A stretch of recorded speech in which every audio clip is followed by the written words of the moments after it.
Bollywood silver screen presenting the bar. इस कहानी की शुरुआत में एक बार को दिखाया जाता है जिसमें सर्जियो नाम का एक आदमी आता है। जैसे सर्जियो बार के अंदर आता है वहाँ से एक आदमी बाहर निकलता है और जैसे वो बाहर जाता है उसे कोई गोली मारकर उसकी हत्या कर देता है। उस आदमी को गोली लगने की वजह से आसपास के सभी लोग भाग जाते हैं। किसी को नहीं पता कि गोली कहाँ से चली है। सड़कें पूरी तरह से सुनसान हो चुकी है। बार के अंदर बहुत सारे लोग होते हैं। उन्हें नहीं पता कि अब इन्हें क्या करना चाहिए। ये पुलिस को कॉल करने की कोशिश करते हैं लेकिन किसी का भी कवरेज नहीं होता। और अब बार के अंदर से एक आदमी बाहर जाता है और उस आदमी को भी कोई मार देता है, जिससे बार के अंदर सभी लोग बुरी तरह से डर जाते हैं। सब इस बात से बहुत हैरान होते हैं कि किसी के फोन में कवरेज नहीं होता। बार के अंदर एलिना नाम की एक लड़की होती है। वो कहती है कि हमें टीवी पर न्यूज देखनी चाहिए और जब ये टीवी पर न्यूज देखते हैं तो इस हादसे की कोई भी खबर नहीं होती। और तभी इनकी नजर बाहर जाती है जहाँ पर डेड बॉडीज थी।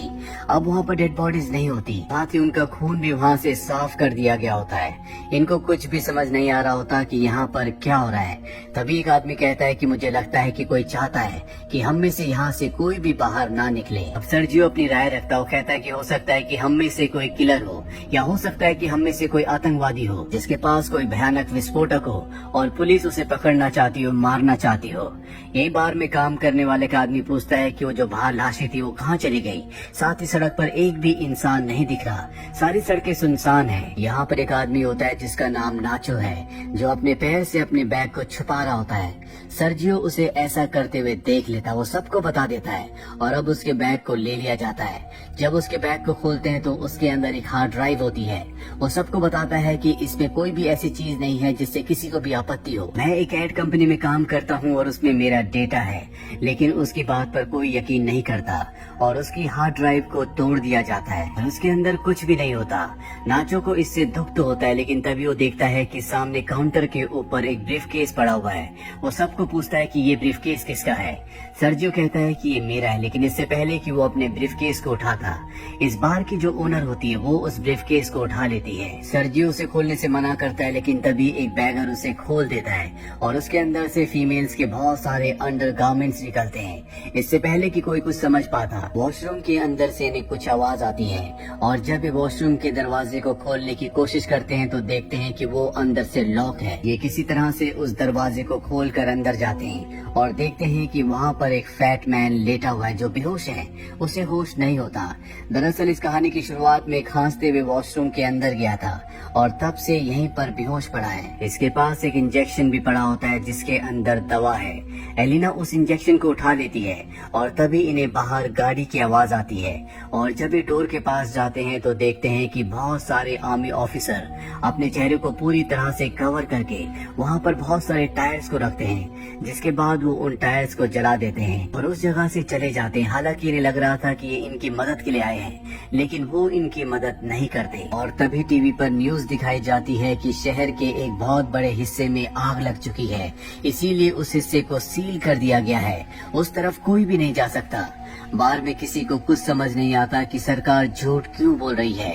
और तभी वो फैट मैन जो बाथरूम के अंदर, वॉशरूम के अंदर बेहोश था, वो सबके सामने आ जाता है।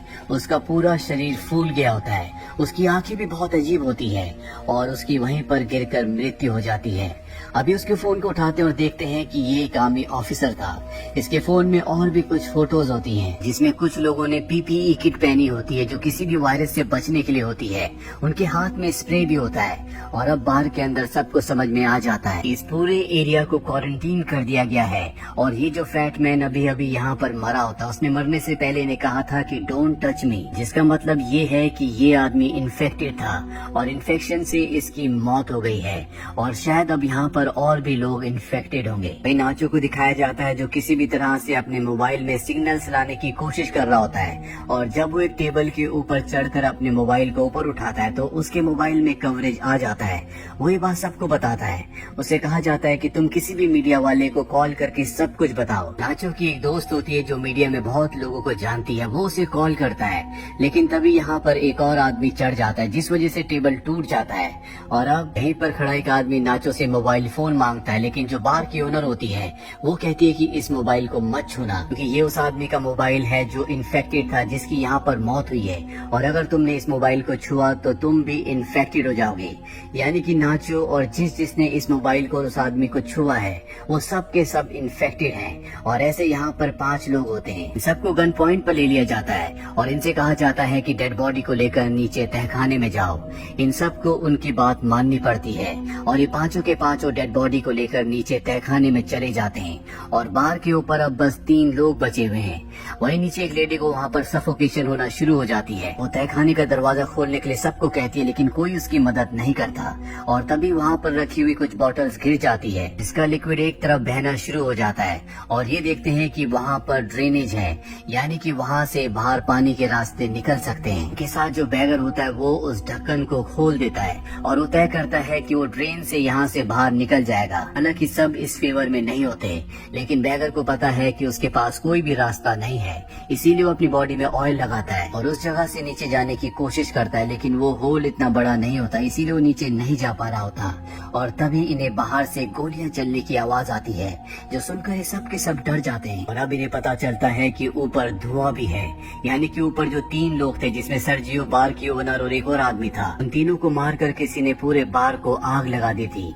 वहीं बैगर को दिखाया जाता है जो अब भी ड्रेन होल में फंसा हुआ होता है और अब धुएं की वजह से यहाँ पर सफोकेशन हो सकती है, इसीलिए सबसे पहले ये उसे बाहर निकालते हैं। कुछ घंटे बीत जाने के बाद आग पूरी तरह से बुझ जाती है और अब तहखाने का दरवाजा जल चुका है, इसीलिए सब के सब ऊपर आते हैं। ये देखते हैं कि चारों तरफ राख के अलावा कुछ भी नहीं है। वहाँ पर इन्हें गन भी मिल जाती है। तभी ये डोर के बाहर देखते हैं कि कुछ लोग इस जगह को पूरी तरह से सील कर रहे होते हैं। ये सब के सब पूरी खामोशी से देखते रहते हैं, क्योंकि अगर किसी को पता चल गया कि यहाँ अब भी अंदर 5 लोग जिंदा हैं, तो इन सबको भी मार दिया जाएगा।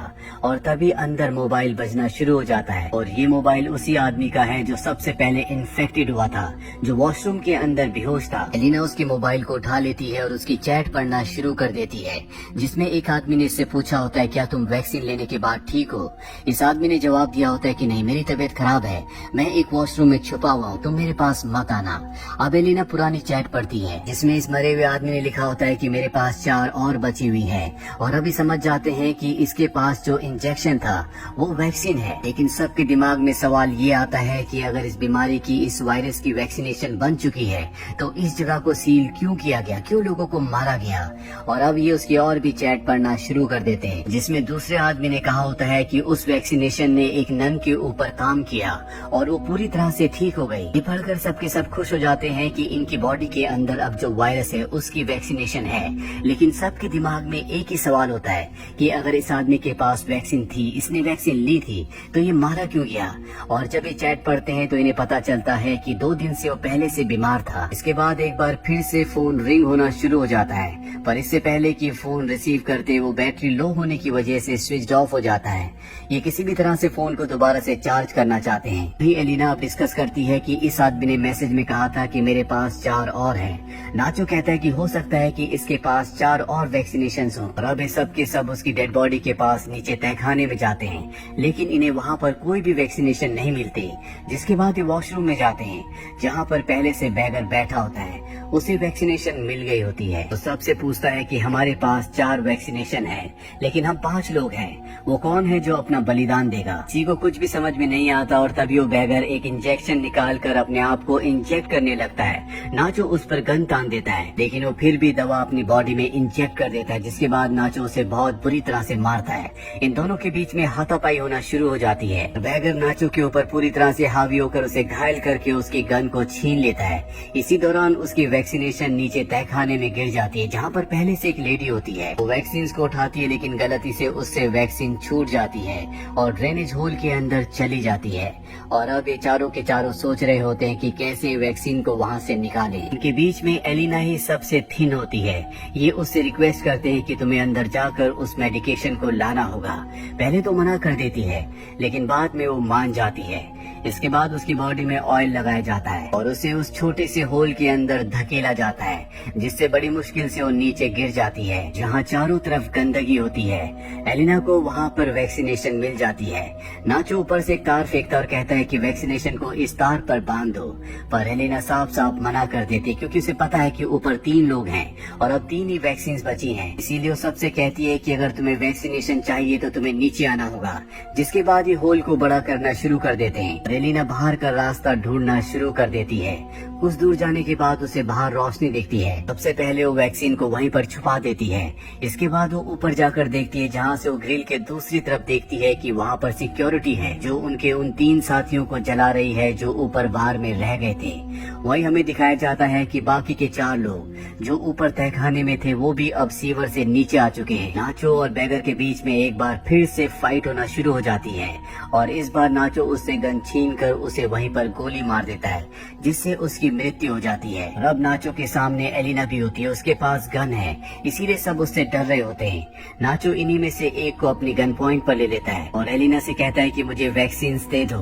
एलिना कहती है कि मैं तुम्हें वैक्सीन नहीं दूंगी और तभी नाचो इनमें से एक को गन पॉइंट पर ले लेता है और कहता है कि अगर ये मारा गया तो हमारे पास 3 वैक्सीन हैं, हम तीनों बच सकते हैं। और सब उसे शांत करते हैं। हालांकि नाचो ऐसा इंसान नहीं होता, उसने अग्रेशन में ऐसा कर दिया होता है।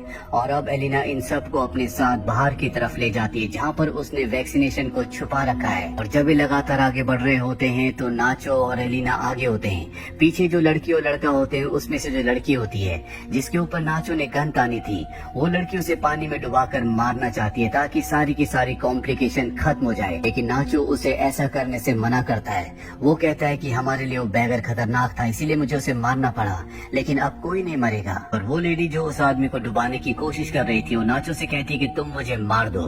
नाचो उसके ऊपर गन तान देता है लेकिन वो गोली नहीं चलाता, जिसके बाद वो लेडी नाचो से गन लेकर यहाँ से दूर जाती है और अपने आप को मार देती है। उसकी मृत्यु से इन तीनों को बहुत दुख होता है और अब इनके पास 3 इंजेक्शन है और ये 3 लोग हैं। ये तीनों एक एक इंजेक्शन ले लेते हैं, पर इससे पहले कि ये अपनी बॉडी में इंजेक्शन को इंजेक्ट करते, यहाँ पर बैगर आ जाता है जो अब भी जिंदा होता है। वो एलिना और नाचो के साथी को पीछे से मारकर उसकी जान ले लेता है।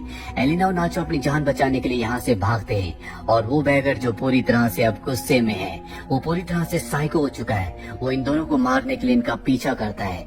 एलिना और नाचो को ऊपर सीढ़ियाँ दिखती है, ये दोनों के दोनों ऊपर सीढ़ियों की तरफ बढ़ने लगते हैं और तभी एलिना के पास जो उसकी वैक्सीनेशन होती है वो उसके हाथ से छूटकर नीचे गिर जाती है। इजराइल भी अब सीढ़ियों के ऊपर चढ़ रहा होता है और वो यहाँ पर नाचो के पैर पकड़ लेता है, पर इससे पहले कि वो नाचो को नीचे खींचता, नाचो के पास जो उसकी वैक्सीनेशन होती है वो एलिना को दे देता है, जिसके बाद वो बैगर नाचो को नीचे खींच देता है। ये दोनों के दोनों नीचे गिर जाते हैं और इनकी मृत्यु हो जाती है। एलिना के पास अब वैक्सीनेशन है, वो उस वैक्सीनेशन को अपनी बॉडी में इंजेक्ट करती है और ऊपर जो ढक्कन होता है उसे खोलकर वो बाहर निकल जाती है, जहाँ पर बहुत सारे लोग होते हैं और यहाँ से आगे के एरिया को सरकार ने पूरी तरह से सील किया होता है। तभी उसके पास एक लेडी आती है और उसे अपना जैकेट दे देती है और एलिना चुपचाप इस भीड़ से आगे निकल जाती है। इस कहानी से हमें यही पता चलता है कि जो आर्मी ऑफिसर सबसे पहले बार में आया था, जो खांस रहा था, जो वॉशरूम के अंदर था, जिसकी सबसे पहली मृत्यु हुई थी, वो एक आर्मी ऑफिसर था। शायद आर्मी इसी तरह का कोई बायोलॉजिकल वेपन बना रही हो ताकि वो दूसरी कंट्रीज पर, अपने दुश्मनों पर इस बायोलॉजिकल वेपन से हमला कर सके, पर इनका अपना ही ऑफिसर इन्फेक्टेड हो गया। हालांकि इनके पास उसकी मेडिकेशन भी थी, लेकिन वो बीमार था, इस वजह से मेडिकेशन ने उसके ऊपर असर नहीं किया। और जब आर्मी को पता चला कि वो बार के अंदर है, वो इन्फेक्टेड है, तो इस पूरे एरिया को सील कर दिया गया ताकि यहाँ से कोई भी बाहर ना निकले और उस वायरस को इसी जगह पर खत्म कर दिया जाए। हालांकि उन्हें इसके लिए कुछ लोगों को मारना भी पड़ा जो बेगुनाह थे, लेकिन कुछ लोगों के लिए वो पूरे देश को सफर नहीं करवा सकते थे, इसीलिए उन्होंने ये कदम उठाया। उम्मीद करते हैं कि ये कहानी आपको पसंद आई होगी।